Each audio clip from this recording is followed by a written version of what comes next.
Throughout 2011, the Peace Corps is commemorating 50 years of engaging with the world through service. And while it may seem like the Peace Corps has always been around, its founding was an accident of history. If John F. Kennedy hadn't given an unscheduled speech with an unwritten ad lib to a crowd of motivated University of Michigan students at 2 a.m., the Peace Corps might not exist. Jimmy Rhodes has the story. John Greisberger heads up the University of Michigan's International Center. It's a job he's been preparing for since he and his wife were Peace Corps volunteers in Afghanistan in the 1970s. He just didn't know it until a chance encounter with a plaque. I came here to U of M about 3.5 years ago, and as my wife and I were walking around campus that very first weekend, we came up these steps and we saw the plaque of Kennedy. Go, oh, that's interesting. What's that all about? And then we looked down here and saw that he had actually spoken on the spot and talked to the students here about the Peace Corps, and it really seems like, okay, my career's now going full cycle. It's where then presidential candidate John F. Kennedy delivered the speech that launched the Peace Corps. And I think Americans are willing to contribute, but the effort must be far greater than we've ever made in the past.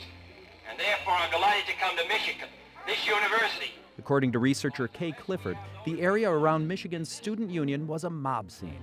This looks like a rock concert. It looks like the Beatles are in town. This is what Kennedy and his crew are seeing as they come up, these crowds of students.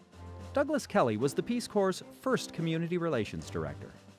He read me a telegram he received from the first director of the Peace Corps and a member of the Kennedy family, Sergeant Shriver. If you want to work on Peace Corps, come to Washington Monday for interview. We may be able to use you right away. And it was signed simply Shriver. He's also a history buff and collector of documents and memorabilia, including JFK's itinerary for his campaign swing through Michigan.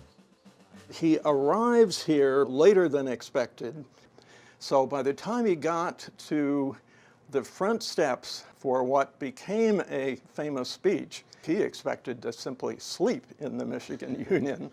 But Kennedy couldn't ignore the assembled crowd. At 2 a.m., he started his standard stump speech, which wasn't going over well with the students. And you can see here he's starting out, and if you look at people's faces, you can see not much is going on at the moment. I think he thought, well, I'm going to challenge these guys. And as you look, the crowd gets better, they start smiling, things start picking up. When he starts So getting extemporaneous and he starts going getting with a the flow. reaction. How many of you who are going to be doctors are willing to spend your days in Ghana, technicians or engineers? How many of you are willing to work in the Foreign Service? I think there's a lot of debate as to why Kennedy chose to challenge the U of M students that night. During the debate with Nixon basically said that the Democratic Party was the party of war. And I don't think that sat very well with Kennedy. And of course, he flew from the debate to New York directly to Willow Run Airport in Michigan, so that was very fresh in his mind. Exactly, it was. Jackie Murray showed me the spot on the Union lawn where she watched the speech. So you were standing about where? Out here. There was an energy that night, and the crowd was so huge. This was 1960, and we weren't used to being challenged. Our opinion counted. What we did counted. It was the first time anyone had asked us to do anything. But the students responded by taking Kennedy up on his challenge. The students, in the meantime, had collected 700 or 800 signatures and were collecting more.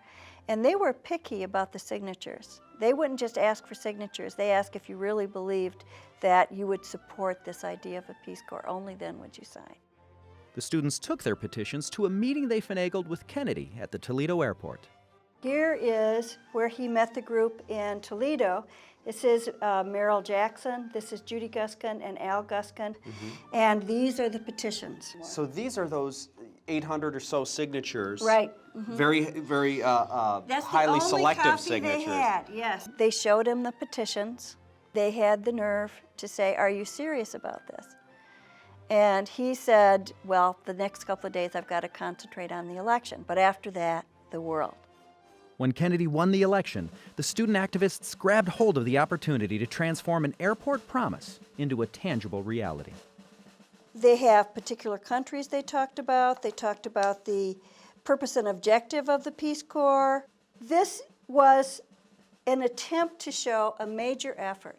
Right. And they tried to get it out to all the legislators to show, yes, we're serious about this. I have today signed an executive order providing for the establishment of a Peace Corps on a temporary pilot basis. I'm also sending to Congress a message proposing authorization of a permanent Peace Corps. For the students who were there, being present at the moment of creation was a powerful experience. You have sought out people who were there that night. Yeah, Spoken to how many? 50. What are you hearing back? Has that evening had an impact on their lives? About 80% said it changed their lives. The speech sparked a flurry of student activism that resulted in what we now know as the Peace Corps, whose earliest volunteers immediately started making a global impact. Doug Kelly gives an example that's now almost 50 years old.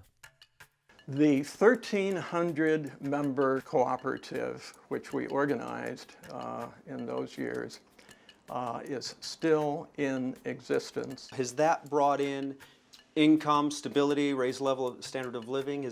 By the time I left, I think we were doubling the income that most of these craftspeople had previously received. It was a big thrill for all of us when we received our first order from the United Nations gift shop in New York City. Another thrill came back in New York when Douglas saw some familiar-looking musical shakers at the Lincoln Center gift shop. I asked the clerk to hand them over, and they still had my handwriting on them, and they were from Cameroon.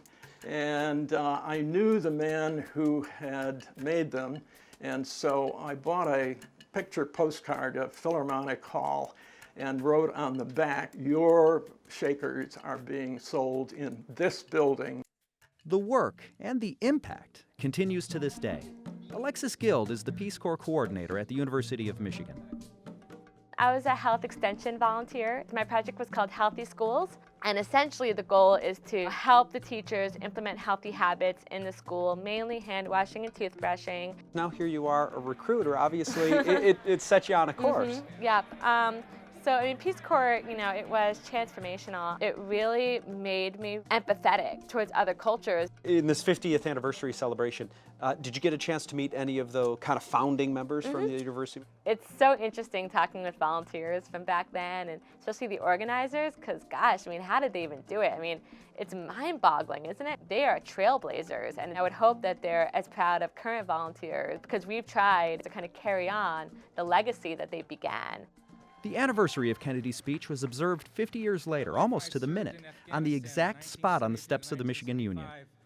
I can't tell you what a thrill it is for me, as a returned Peace Corps volunteer, to stand on these steps where John F. Kennedy stood 50 years ago. Peace Corps alumnus John Greisberger emceed the event, which was yet another full-circle moment.